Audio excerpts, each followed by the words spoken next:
Hi, Linda Bowen here from StampingWithLinda.com, your cardiologist since 1997, helping you create cards from the heart. Today's video is just some quick tips on how to use the Flourishing Phrases stamp set and bundle with the Thinlits. This is part of my Stamp of the Month this month, and I am in love with this set. But I want to show you 3 different ways that you can use this Thinlit. So I'm going to bring in my Big Shot. I have my platform, my new platform, and my thin die adapter. And I also have that precision plate. The precision plate is very much recommended when using these Thinlits because they are so detailed. And what I'm going to do is I'm bringing in a piece of black cardstock, and I am going to cut that Thinlit out. And I first am going to show you the traditional way that we would use this Thinlit. Always like to run it through once and then run it through again just to make sure that it has cut well. I set the Big Shot aside. I'm going to bring in my Big Shot brush. Another thing that I highly recommend when you're using these detailed Thinlits or framelits, and I leave it right on the cardstock. It gives me more meat to brush against and not tear my cardstock. So I've got this. I'm going to just punch that out. And I am going to set the negative image aside, and I'm going to show you in a little bit what I am going to do with that negative image. So there we've got the negative image. I'm going to set that aside and show you the traditional way to mount this card is with, of course I'm going to use my press and seal.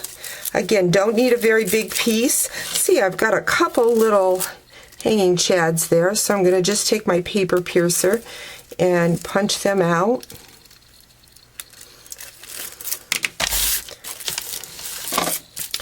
And I'm going to add my adhesive.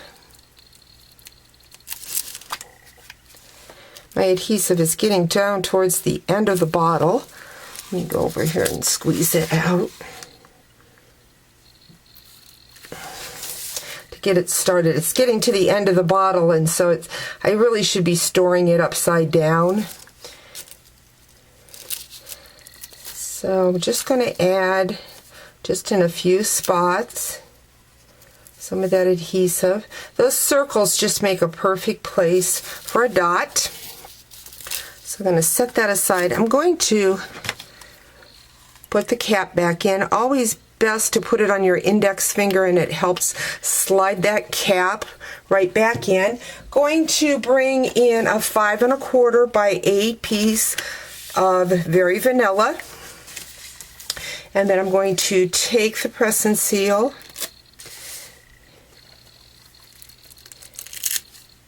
and add that Thinlit. Again, with that press and seal, it just helps for you to push it down. As you can see, I didn't glue it all over, and I kind of like that because it just kind of makes it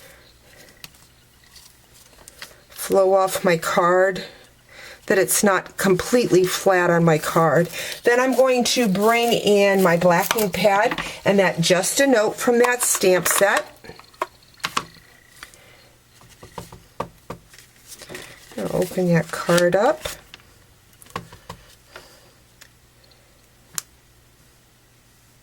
Stamp the Just the Note. Going to add my fast fuse and add that to a 1/4 of a sheet, which is 5 1/4,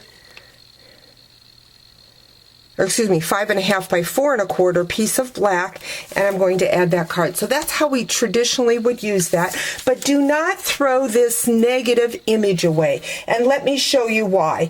What we can do with this is simply take a piece of cardstock and